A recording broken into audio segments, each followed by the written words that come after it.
We're going to do a show yet again. Let's do it. It is a Wednesday heading into week 3 right here on Inside Coverage on Yahoo, the how and the why of everything going on in the National Football League. My name is Andrew Siciliano. We appreciate you not only watching the show, but if you're listening to the pod, liking and sharing and subscribing and sending it to your friends, your neighbors, whomever. We thank you in advance for your patronage and your sharing and all those things to keep this show moving as we try to build something, as mentioned, live Monday through Thursday on yahoosports.tv. We're on the FAST channel. Yahoo's got a FAST channel. What is a FAST channel, you ask? You have a smart TV, right? Of course you do. I'm going to hold up my smart TV remote right now. I have one off camera. You can't see it. Your smart TV has all these free channels. Go find the Yahoo Sports.tv channel, the Yahoo Sports channel in there, and you can watch us and all the other great shows every single Monday through Thursday. Also on the Yahoo Sports YouTube page. Find us there. Okay, cool. Let's welcome the other wise football. I'm not going to say other wise football minds. The wise football minds. I'm just the navigator on this show. The wise. I thought you were going to drop the always, wise part of that. Yeah, I'll take that. Well, as soon as I said it, hi Frank Schwab. I made it sound like I'm calling myself wise. You know Frank. Frank's here every day. And as we continue NFL Network reunion week, Cynthia Frelund, their data and analytics expert. It is wonderful to have you on the show as well. Hello, neighbor. I am so happy to be reunited with you on here. Frank, it's nice to meet you. I just need to gush over Andrew for a moment because Please do. I'm going to tell you, those pipes, they are my favorite in all of the NFL. I miss working with you every single week. I'll come back anytime you want. You know, your nephew puppies, they want to say hi too at some point. So, you know, when we see Andrew walking, they get really excited and just want to play with him. But ultimately, like, honestly, there is no better one in the biz. Andrew, that voice, the whole thing, the way you cover everything. This is so exciting for me. This is like back in the NFL Now, the best show that was on NFL Network. This is what this reminds me of. Wow. The check's in the mail. Thank you. I'll come knock on your door and deliver it. For those who don't know, Cynthia and I are basically neighbors. She said, like, Frank run into her and the dogs and her husband, the wonderful Kyle. They live right down the street. And yes, nice. We basically run into each other all the time. And it was whatever. We worked 10 years together at NFL Network. We'll share those stories at another time. But I thank you, Cynthia, for being here. Let's get to the news. Yeah. There's a lot of news. As Wednesday, we officially turned the page from the previous week to the new week, now heading into, did I say week 3? I meant week 2. We're heading into week 2. I was going to say you skipped over. I was like, wait. Let's not get ahead of ourselves. Gosh. Madison, our producer, and I were already planning week 3. Week 2. Oof. Let's do that. And let's start with the injuries because there's a pretty notable one today out of Santa Clara. Kyle Shanahan is getting his 49ers ready to head on the road to New Orleans to face those upstart Saints. I'm going to call them that because they didn't look nearly as bad as people expected them to look, even in a loss week number 1. Kyle Shanahan says it is a long shot for Brock Purdy to go. And if he can't go, it's going to be Mac Jones in typical Kyle form or style. Let's roll the side. He didn't give us many details. Brock will be able to play on Sunday? I think it's a long shot. George Kittle's hamstring, is there any more details or just no, there's going to be some time. Is it possible that Purdy's injury could be a multi-week thing? That's possible. And that's the toe more so than the shoulder. Yes. Kyle, what do you see as the strength? 253 games. Guys, that's the number. Cynthia, I'll start with you because you love the math. The 49ers in 2024, last season, had 253 total player games missed to injury. Now it's Purdy. Brandon Ayuk is coming back from last year's horrible knee injury. He is on IR. Juwan Jennings has a shoulder. This is after having a calf all through training camp. George Kittle is on injured reserve. It's happening again. We've seen this movie before. We certainly have. The bright spot is that Christian McCaffrey did play and looked great last week. So that's number one. That's at least one good thing for them. this is interesting because they have a whole new, the defensive front is very young now, whole new and remade. It's not good. It's not great. Now, Mac Jones, I was there. I spent the preseason with the Denver Broncos, and one of our games was against the 49ers. So I got to see Mac Jones. He looked fine, the way you would expect a backup to look, but probably not the best news for them going forward, especially considering the entire chemistry of the receiving core hasn't been able to develop because they just haven't been available. So, I joke around with Kyle. He knows I said it. I call him a lying liar who lies. He says things like, we don't know if we're going to be here on Sunday. So this feels like yet another, Kyle, we don't know if we're going to be here on Sunday moment. Yeah, the clip of that presser brought me a lot of flashbacks to covering Mike, his father, who didn't like talking about injuries either. Let's put it that way. Look, I don't think this was part of the math with the 49ers, because if Brock Purdy was well enough to play, he'd play. But this is a good spot in the schedule, if there is one, to not have your quarterback. The Saints might be still the worst team in the NFL. I know they were more competitive last week than we expected, Andrew, but still lost at home to the Arizona Cardinals. I think Mac Jones is still the best quarterback in this game. Like, I would take him over Spencer Rattler. I can't lie about that. I'd agree. Mac Jones actually played well last year. I mean, you look at the games he had with Jacksonville, really it brought Brian Thomas to life. He hit him over and over and over, smart enough to do that. I think he's good enough to get the ball to Ricky Pearsall and hand it off to Christian McCaffrey, and the 49ers can get out of there with a win and say, okay, now we can reassess Brock next week. I still think the 49ers win this game. You often see teams rally around a backup quarterback, at least for the first game. I think the 49ers will do that. The defense played really well last week against Seattle. McCaffrey looked healthy. So I think there's no good time to lose your quarterback. Don't get me wrong. But if there is a time, well, it's against the Saints. I get that. Yeah, and that's the silver lining. If there is one, Andrew, I'm not trying to make it positive, but this is a tough blow for the 49ers. Like you said, bad luck again. How is this hitting the 49ers again? Usually injury luck doesn't repeat year to year, but it is for the 49ers. Yeah, it's their MO. And after this one, they get two winnable home games. And I'll start by saying all due respect to the Cardinals and the Jaguars, but they get them both in Santa Clara. I will say this, Cynthia, I'm kind of fascinated, maybe is too strong, but I'm kind of intrigued, let's put it that way, to see how Mac Jones plays, because I maintain, and I think this was the case with Sam Darnold, certainly, that a year of quarterback rehab with Kyle Shanahan is a good thing. And I said this when Mac Jones first went to San Francisco. I said, this is going to be perfect. He's going to get a year of rehab, quarterback rehab, and then he'll hit the free agent market next year, and someone's going to go, well, he learned under Kyle for a year, so this is the next reclamation project that deserves a shot. Let's go get him on a low money deal and see what we got. Well, now, after only a week, it looks as if we are going to see Mac Jones. I don't know if it's a full year of rehab. It's only a training camp, a preseason, and 1 week holding a clipboard. But I am kind of interested to see how he looks. Absolutely. I mean, I do think, though, you talk about the rehab, a lot of that has to do with the run game and the ability for the run game to remain consistent. So just so long as no more of these pieces get decimated, like if Christian McCaffrey stays healthy, if they can keep the run game efficient, then I think that they're going to be in okay shape. I'm not, like you said, I agree. The Saints would be a decent one to go against if you have to lose Brock. Obviously you never want to, but Mac Jones, he didn't look that bad in preseason, but again, it's preseason, so who knows what we were even looking at. However, he seemed to be having fun with the guys on the sideline, which sounds stupid, but that's one of the things I look at to see if they can get along and if they're dudes. Or sometimes you see the backup quarterback kind of by himself off on an island. That usually doesn't go so well. So he did seem to be getting along with the other guys, which sounds very silly, but it can be predictive. One thing, Cynthia, you said that I want to piggyback off of is you don't want to get anybody else hurt. You're kind of a critical mass right now. Don't lose anybody else. But you think about Kyle's game plan going into this game, it's going to be how many carries could Christian McCaffrey handle, right? Like that's logical. Why wouldn't you load up your best player who's coming off a season where he played, 2 games, 3 games? Like I worry about that. I worry about he already got a lot of touches in week 1. He's going to get a ton of touches. 75%. Right. Yes, like 75% of snaps.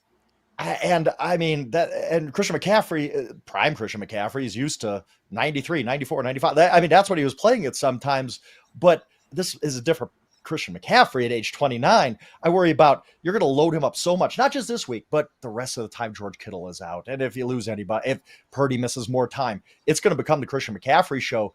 Does that wear and tear affect him by the end of the year where the 49ers really need him? This is a terrible spot for the 49ers to be in with injuries already. Again, we said this yesterday, you deal with this in November, you deal with this in December, that sometimes happens. You don't want to be dealing with this before it's even mid-September. No, and if they need another arm, which it looks like they do, it could be Mike White, the former Jets starter, a guy that also had a cup of coffee with the Dolphins, a guy that was featured on Hard Knocks this year. Well, he lost the job in Buffalo to Mitch Trubisky as the backup to Josh Allen. Mike White was in for a tryout today with the 49ers. All right, let's get to the Super Bowl rematch. Somehow, the way the schedule works, and guys, it's all a formula. It's all a formula.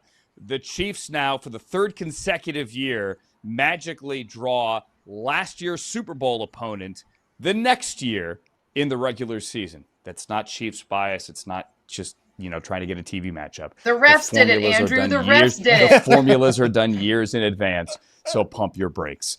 We do have good news out of Kansas City, and that is Andy Reid today said that Xavier Worthy is not going to go on injured reserve. Now, it does not sound like he's going to play this week at all, but he's not going to go on injured reserve. So the idea that he'd be out a month, which is what IR would mean, right now does not seem like the likely answer. So he's not going to go on injured reserve. But Travis Kelce came out today and owned it, because if you go back to the game in Brazil, first quarter, first possession, Kelce and Worthy collide, and then Worthy's got to leave the game with a separated shoulder. Travis Kelce flat out said it. Listen, I am a 13-year veteran, and this is on the podcast, the New Heights podcast. I have to know how to run my route at the right depth. And basically, it's my fault that I took out Xavier Worthy. I have to be better. So he owned it, to his credit. It's on the New Heights podcast. If you want to listen to it, go listen to it. Cynthia, the math is bad, however, because without Xavier Worthy, this team, and without Rashee Rice, this team can't stretch the field. And if that's the case, I know Hollywood Brown could be that guy, but we haven't really seen it yet. If that's the case, we go back to last year's dink and dunk offense. I mean, okay, so first things first, you did see some deep passes return, even when you didn't have Xavier Worthy in that game, which is a good thing to see as just a fan of football, right? Patrick Mahomes throwing deep was a thing of beauty. 44 passing touchdowns in like the first, 5 seasons of his career. And then the past 2 years, it's been a little bit less. But when we're talking about, the potential for things to be different, what could be different in this game against the Eagles, I think they go back to being really efficient using 12 personnel again. It is what they were using last season, but it did end up working for them. I think at this point they need to get the win. They need to get the stink off of whatever happened in Brazil off of their team so that they have a chance to move forward and see, how does their young O-line look, their new remade left side of that O-line, how does that work? And ultimately, can they get the freaking run game to work? Because if they can't figure out these explosive runs, it's going to be Patrick Mahomes' legs, Patrick Mahomes on 3rd and 500, all of those things that we see that we ask of Patrick Mahomes and we've come to expect him to deliver. But it is a hard way to live if you're expecting that every single week. So I think we go back to seeing a lot of tricks out of 12, so 2 tight end sets. Yeah, it almost has to be that way. I'm going to say, I write, my picks for Thursday morning. I was writing it today before the show. And I'm in analytics. Cynthia, you're one of the best data people in the NFL, right? Covering the NFL. So we both are on that same page. And I basically wrote that, the Eagle, there's no edge I can give the Chiefs right now on paper. No X's and O's analysis that I can say, I think the Chiefs win this game. I think that their offense is in trouble against the Eagles.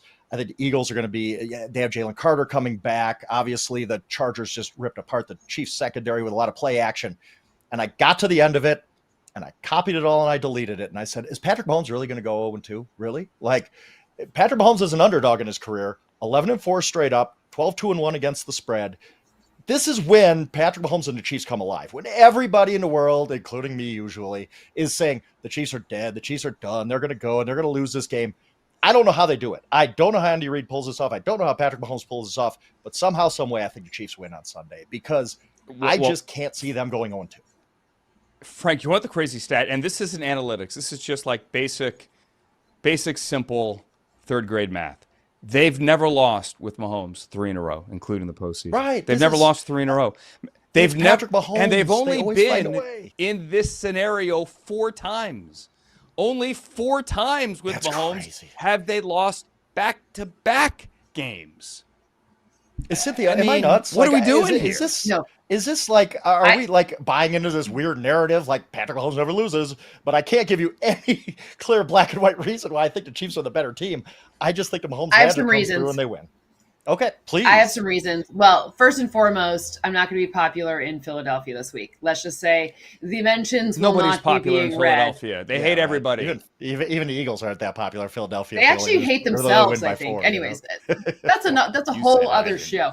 But ultimately, there's 2 things. One thing that we didn't see happen in the Chiefs Chargers game was the Chiefs being able to do the thing that Steve Spagnuolo will bang his head against the wall to get them to do, and that's not allow any sort of yak, not yards after contact, not yards after the catch. Last year, they were exceptional at limiting anyone from getting those extra yards. They were the best. They had the fewest missed tackles by percentage in the National Football League. And of course, Saquon Barkley made them look foolish in that regard in the Super Bowl, etc. Now, you fast forward that to what they're going to do in this matchup. Perhaps, we talk about trap games, in the regular season. Maybe that first one was a bit of a trap game. Maybe they didn't expect all 3 of those wide receivers to be so efficient from the Chargers. But I think that they're expecting anything that Jalen Hurts, that Saquon Barkley, that A.J. Brown. I mean, I would imagine in the beginning of the game, they double team A.J. Brown and don't let him have any sort of catches so he gets in his head.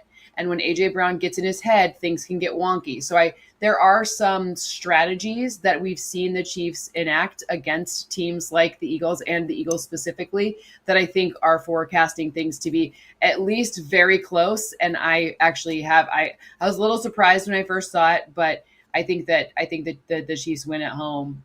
It's bananas to me that we in one game throw the baby out with the bathwater, True. And let me add on one thing, because AJ? I think that, Andrew, if I could real quick, one thing that I think really screwed them up in week 1, getting back to your original point, was losing Xavier Worthy on the 3rd play. Because you think about what their game plan had to be. It had to be, well, we got nobody else. Xavier Worthy is our entire game plan. And then on the 3rd play, you lose them. Like, you can't adjust to that. But they still almost beat the Chargers. This week, they go in, I assume, knowing that Xavier Worthy is not going to play in this game. It's a completely different obstacle for Andy Reid to get through at that point. Yep.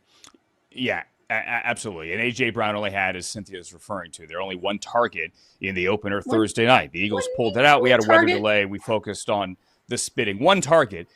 So if that's the case, he's going to be reading a lot of books on the bench in Kansas City with a 425 kick and a national TV. Well, not national, but a massive doubleheader audience there for CBS. I want to get into Jalen Carter thing because there's the tie-in. The Chiefs lost Xavier Worthy on the 3rd play. The Eagles lost Jalen Carter before they even took a snap defensively here.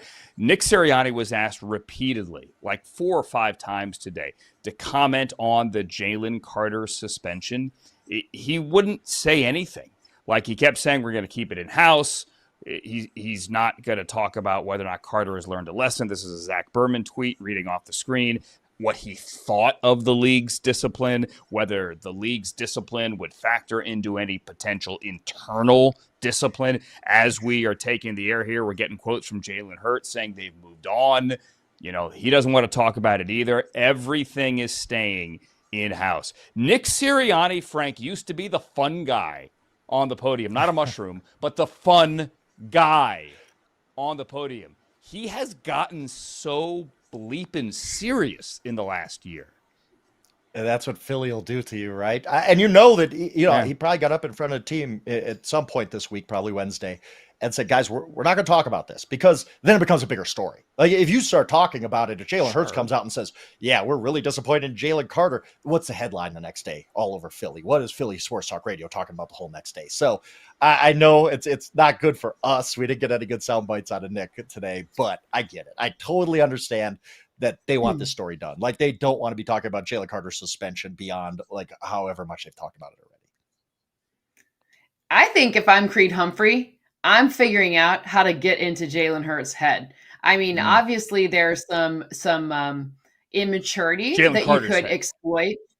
Yes, excuse me. Yeah. I'm getting into Jalen Carter. Excuse me. I'm getting into Jalen Carter's head. If I'm Creed Humphrey, I'm sitting there being like, what can I do to throw him off his game? How can I exploit Absolutely. some of this potential immaturity so that I can get him to be a hothead and do something stupid again? Because I'd really much prefer to play without him than him to be on the field. So I just think it gives teams a recipe. I'm sure part of what Coach Sirianni said to the team was like, you got to let it go. Like, there's nothing they can do that will allow us to lose the best player on our defense, perhaps the team, to something stupid. Yeah, and with or without Jalen Carter, and he will be out there, assuming he doesn't do anything stupid, how the Eagles' front seven gets after Patrick Mahomes and attacks that rebuilt Chiefs offensive line is going to be a fascinating storyline on Sunday afternoon. Also pretty interesting how Travis Hunter's playtime on either side of the ball changes in week 2 for the Jaguars. What Liam Coen had to say about that coming up, and also the latest on Quinshon Judkins, why he wasn't at practice today when many people thought he would be. Cynthia Frelund's on the show. Frank Schwab. I'm Andrew Siciliano. Don't go anywhere. Inside Coverage returns.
It's Inside Coverage here on Yahoo. That's Frank Schwab in the center square. Cynthia Frelund on the right of your screen from NFL Network joins us on today's show as well. Hi, my name is Andrew. Let's get to the rest of week 2, including Liam Coen and his Jaguars getting ready for their second time out there, Cynthia, with the Travis Hunter experiment. Liam on the podium today did concede that, maybe we play him a little bit more on defense this week. Maybe the Jaguars are in Cincinnati to face the Bengals. Snap count for week 1, 42 on offense, 6 on defense, 42 of the 66 offensive snaps they took, and really not much action at all defensively. Cynthia, when he was lined up as a wide receiver on offense, he was primarily lined up in the slot. What did you see? Well, tracking what he did in week 1 was a little bit like what we see from rookies, meaning it wasn't the most precise route running. That's not something that he was really known for yet. And he looked a little bit like he was adjusting to the speed of the defense that he was facing. Now, it wasn't the hardest defense in the Carolina Panthers, but he didn't go out there and look like he was already, in veteran form, right? It looked like a rookie performance. On defense, the 6 snaps, kind of, okay, like whatever. It's hard because then I asked some of our mutual friends who played both of these positions, and it's just the meetings happen at literally the same time. So when you're looking at the opportunity to play on offense or on defense, you kind of can't go through all of the installs for everything with your teammates because those meetings are happening at the same time. So you can't be in two places at once. Maybe he can, but I'm unaware of how anyone can be in two places at once. So it's interesting to see how they adjust going forward. Hopefully it looks a little bit crisper in this next go around. The Bengals secondary is a better maybe situation in game 2. I don't know that the Carolina secondary wasn't maybe the best one either, but I'm curious to see how they evolve his game going forward because it was kind of looked like a scribble a little bit in week 1. And I do wonder about just the situation. First of all, it's week 1. I mean, are you really going to throw Travis Hunter out there for 90 snaps? Probably not. That's tough for a rookie in his first game. Maybe ease him in slowly. He also missed the third preseason game with an injury. Yes, they probably held him out because it was preseason, but still, he missed a little bit of time. So still easing his way back in. And third, it's the Carolina Panthers. They were up early in that game. It looked pretty obvious early on that they were the better team. At what point does Liam Coen say, what am I going to do? I'm going to throw Travis Hunter out there for 35 defensive snaps in a blowout? I wonder about this week because the Bengals are the Bengals. And you're on the road. You're an underdog. You're facing Joe Burrow and two of the best receivers in the game. Will we see Travis Hunter play more cornerback then? I think if you don't see him at much of cornerback this week, it's just not going to happen this year. I've said often, and I'm wish casting it, and I get that I think Travis Hunter should play both ways, not 100% of the time because you can't do that, but as much as he can handle on both sides. Of course, I'm a little bit rooting for the story because I've never really seen that in my lifetime other than pretty much Dion in 1995. But I just wonder what the Jaguars are thinking at this point, because honestly, if all they're going to do is play him at receiver in the slot and line him up 5-6 plays at cornerback a game, why move up to the second pick? Well, why trade as much as you did to go up to number 2 to get him if he's just a receiver? I don't think he was worth that as a receiver. I love Travis Hunter. I think he's a great, great player, deserved a Heisman, all that kind of stuff. But if you are going to pay what they paid to go up to number 2 and get him, I think he's got to play both ways. Am I wrong about that? That just seems like such an overpay for a slot receiver if that's all he's going to be. No, I agree with you. I would argue with that one. I was just going to say this to me, you guys both make great points. This story to me is kind of like week 1 overreaction in microcosm here. It's one game. Like the idea that he was going to play 115 snaps, which is what he averaged over the last 2 seasons at Colorado, is absurd. You can't play 115 snaps in the NFL. It don't work that way. Like we had Deion Dawkins on yesterday saying that his body still hasn't recovered and he doesn't know when it will after 89 snaps for the Bills on Sunday night in that classic. And Josh Allen, by the way, brought the same thing up on the podium today in Buffalo. Like 89 snaps. It's a 1 o'clock game Sunday. Like that game finished at midnight on Sunday night. Like we've got to get our bodies ready this week.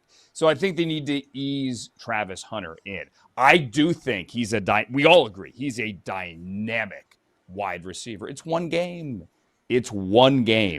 I would like to see him play corner a little bit more. I also think you should ask the question, like, is putting him out there against Jamar Chase or T. Higgins the indoctrination and Joe Burrow, especially an angry Bengals team after the Browns punched them in the mouth in the second half? They had -7 yards in the second half, net yards, as a team.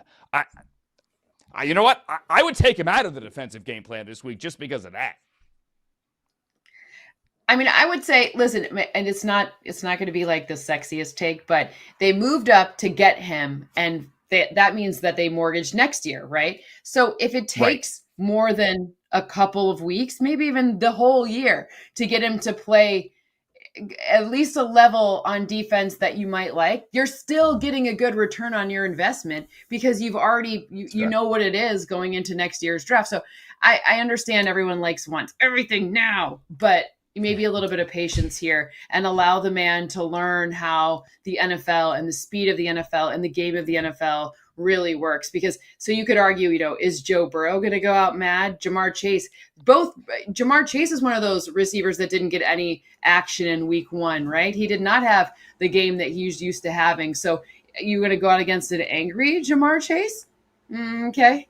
That doesn't sound great, right? So, I would say let's just, I want him to be great and I want him to play on both sides, but I think it'd probably be better to do one thing at a time and then the other thing, as opposed to try and do everything at once. Cynthia, we have no time, no reason for patience around here. Come on, we cover the NFL. This is 18 one-week seasons. That's what we do around here. Patience? What? Come on. Yeah, which is kind of what it feels like. And in Cleveland, they have no patience. Oh, by the way, for getting Quinshon Judkins back on the field. He didn't practice today. And when Kevin Stefanski revealed before practice this morning that Quinshon wasn't going to be in the building, wouldn't give many details, people thought, like, wait, what's going on? Here's the answer. He was in New York. This was planned. They knew it was going to happen. They knew this last week, that he had to go to New York to meet with the league as part of the personal conduct investigation after the incident in Florida over the summer. No charges were filed, or all the charges were dropped. Better said, whatever. The case has gone away and he's now back with the team. This idea, however, that he might be able to play this week is very much up in the air because he isn't at practice on Wednesday. He will be, from everything we understand, back at practice and on the field Thursday. So he could get 2 days in. Cynthia, what stands out to me about the Browns, well, a lot of things stood out week number 1, but they thought they were going to be able to run the ball better. Conversely, Cincinnati has not been able to stop the run, but they went out and got TJ Slayton. You throw BJ Hill in the middle. Chris Jenkins, second-year guy out of Michigan, second-round pick. Those guys had a heck of a performance.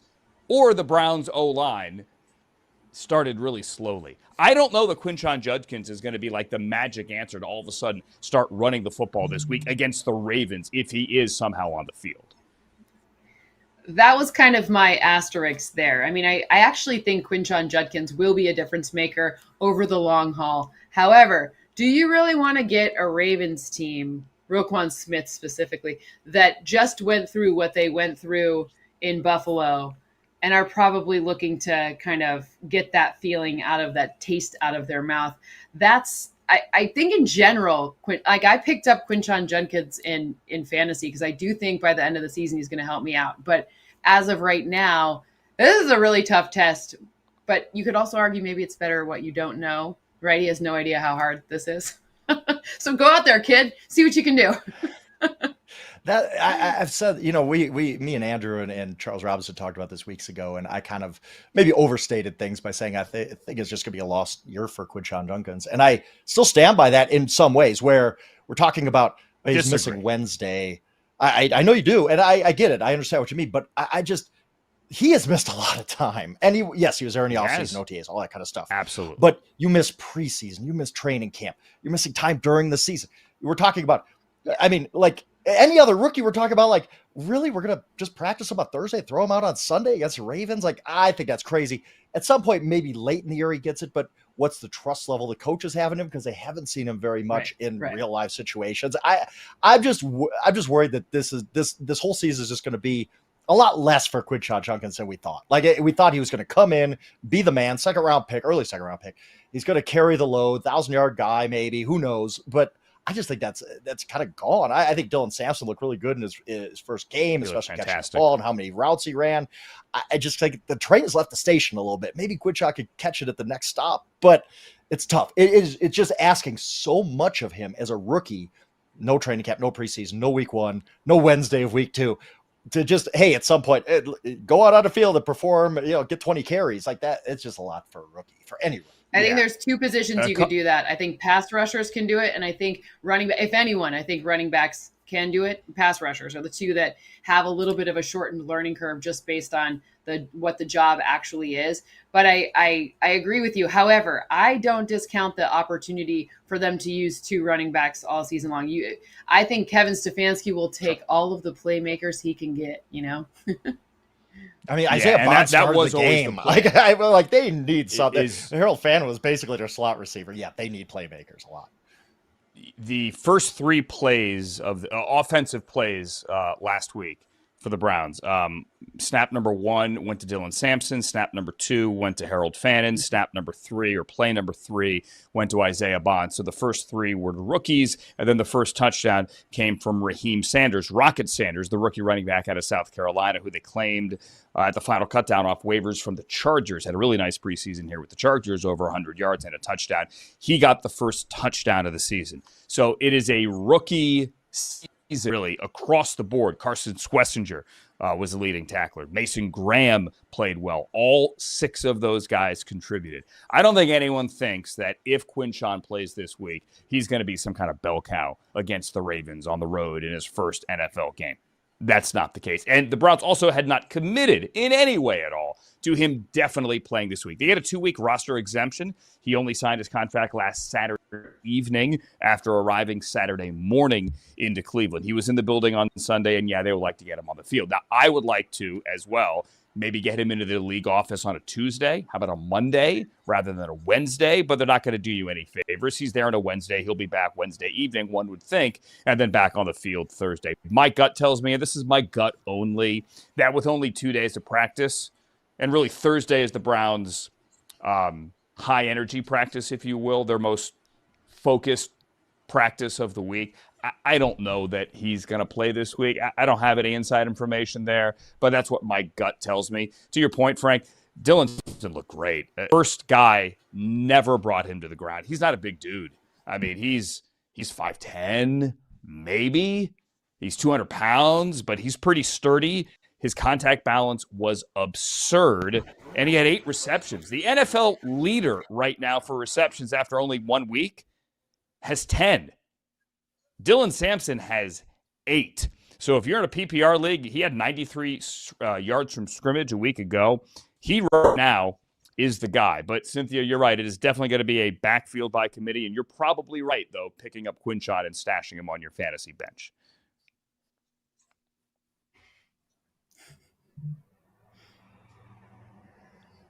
Did I freeze? We still here? We good? Did I freeze? I think we're still here. Yes, Andrew. We got you. All right. All right. I'm not hearing it.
Technical issues, go away. We are back on Inside Coverage here on Yahoo. Frank Schwab, Andrew Siciliano, and the great Cynthia Frelund from NFL Network joining us as well. Hello, friends. Let's get to Thursday Night Football because that is how Week 2 begins. It's how every week begins, obviously, and it begins on Prime Video this year at Lambeau Field. There is no better nighttime venue. There are a couple that are really good, don't get me wrong.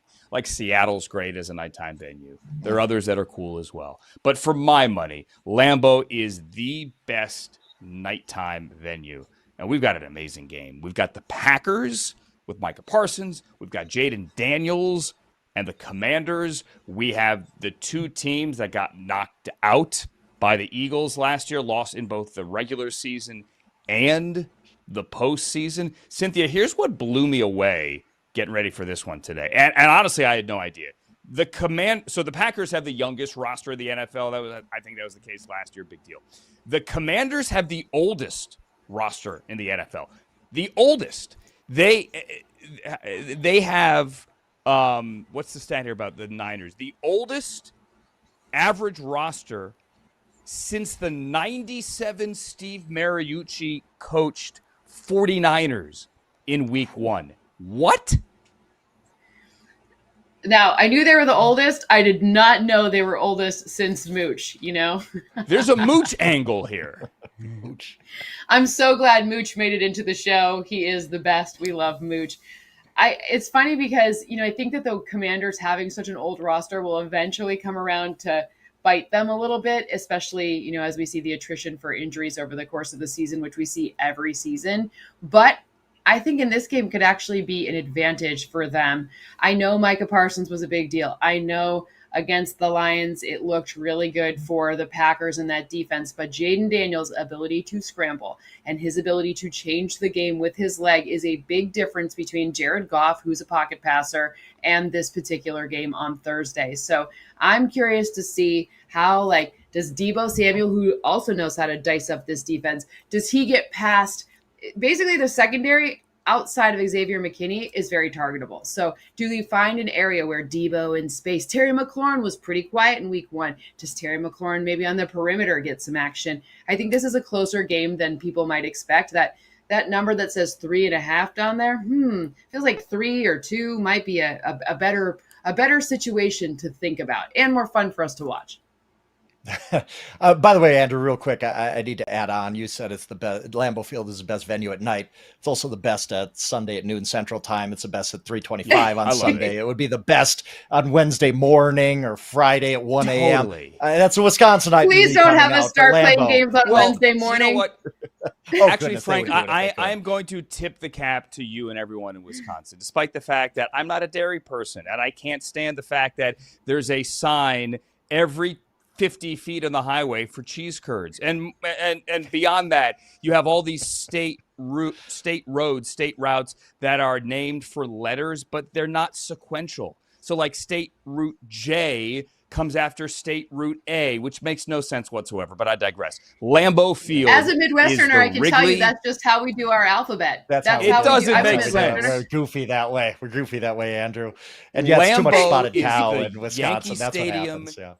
Is the Wrigley, it is the Palace. Fenway, if you have not been to Lambeau Field, sports fans, totally. Football fans, you need to make a pilgrimage. Just go. And when you walk in for the first time, it's kind of like Augusta or at Wimbledon, and I'm lucky to have gone to both of those. When you walk in for the first time, you look around, you're like, all right, I get it.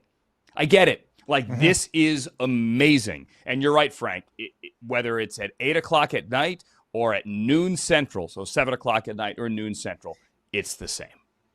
The floor Absolutely, it is. It's beautiful. And it's weird that Green Bay, the Packers existing is a miracle. Go back and look at the history of the Green Bay Packers. There's no if you've ever been to Green Bay, Wisconsin, and I've been many, many, many, many times, it is basically a really, really small town with one of the great sports venues kind of right in the middle of it. Back when I covered them a million years ago, it was like there was a Kmart and then there was a gas station with a Subway. Here's Lambeau Field. Here's a Pizza Hut. It's absolutely crazy how Green Bay, Wisconsin has an NFL team.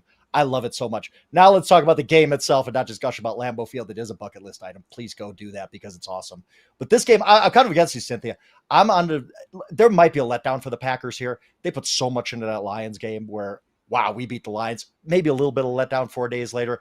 But I'm kind of just having the angle of maybe we just saw the Super Bowl favorites play on Sunday. The way they dominated the Lions, and I'm not off the Lions bandwagon for the long term. I think the Lions are going to be a good team. I just think they ran up against a buzzsaw week 1. The Green Bay Packers are a really, really good football team. And until proven otherwise, Micah Parsons is going to keep getting more snaps as it goes. Maybe not on a Thursday night, but when Jordan Love has to throw more, he looked really efficient, looked surgical out there. Just didn't need to throw a lot in the second half against the Lions because they've dominated them so much. I already had pegged the Commanders as a regression candidate. The fourth down stuff wasn't going to repeat. The Hail Marys and the overtime was all that stuff wasn't going to repeat. I think the Commanders are going to take a step back this year, and I think the Packers are full steam ahead. That was the best team I saw in week 1, and until I see differently, I'm going to continue to think that. I mean, I don't disagree with you that they looked incredible in week 1. My hesitation lies in, well, number one, you heard it here first. I think Jeff Hafley will be a coach candidate come January. That's the defensive coordinator of the Green Bay Packers. And not just because he was the BC head coach? No. No. Mostly because if you look at how those simulated pressures last year alone, when none of his guys were able to generate pressures for him, they did it the second highest rate, but it freaking worked. And they didn't have any guys who were really actually bringing the heat. They just scared people into thinking they were going to bring the heat. So I think Hafley's a name to watch on the coaching search, and we're starting it already now. But I'm looking at the offense, and I'm looking at what Jordan Love didn't have to do, and it was overcome any adversity. And I don't know what we're going to see with all of these different injuries. They keep having guys on their injury report. He threw a pass to 10 different pass catchers in that game. That could be difficult.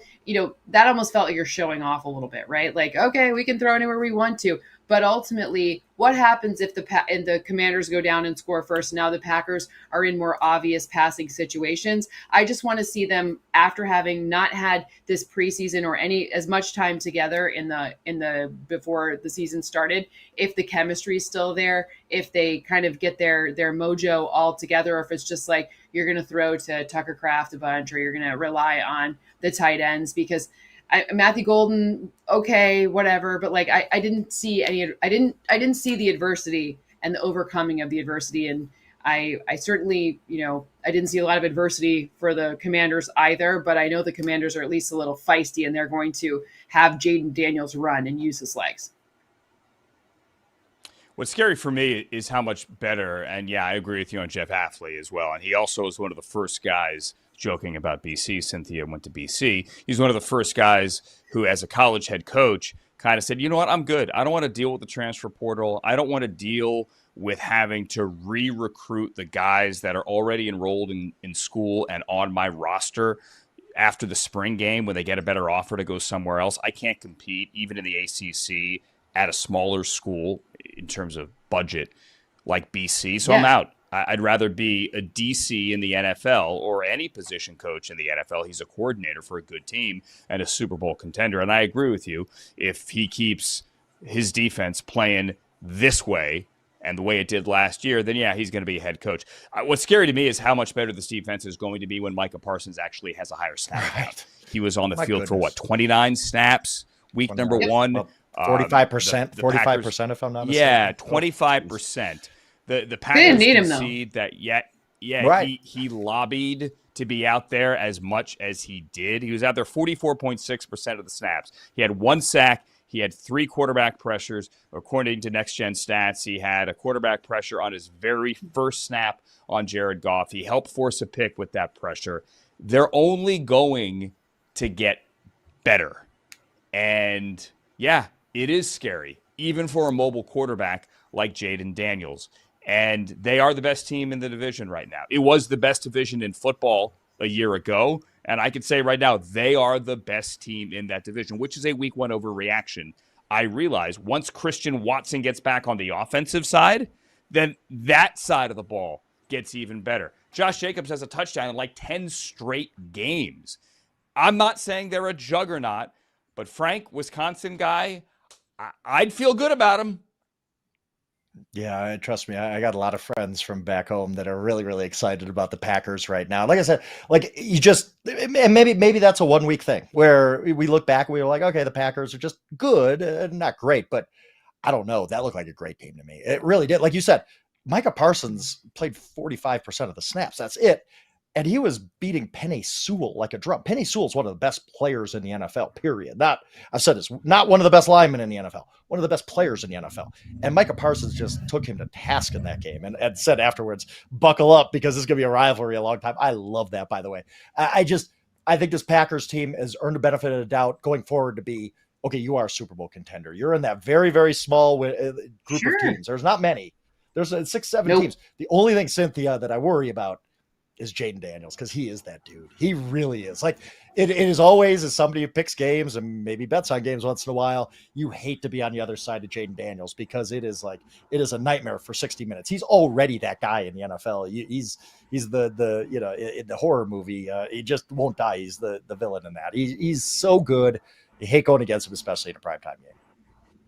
I'm not saying that the Packers aren't a Super Bowl contender, but I am saying that if there's a team, at least early on in the tenure of Micah Parsons with the Green Bay Packers, the Commanders are used to playing him. It's not their first time seeing him. It's not even their second. It's a team that has familiarity with what he can do. I mean, that 20% pressure rate since entering the league, crazy. So I have like a Dan Quinn. If there's a guy who could have an answer, I mean, Cliff Kingsbury. Remember, at the beginning of seasons, Cliff Kingsbury is always electric with the game planning. We've seen all of those Cardinals games for many years. He can figure some stuff out, especially early in the season. So I wouldn't be surprised if they come out and they just Jaden Daniels could, whatever the rushing number is, which I don't know what that means because I work for the NFL, so I certainly would never bet on anything. But whatever that rushing number is, you might want to consider more than it.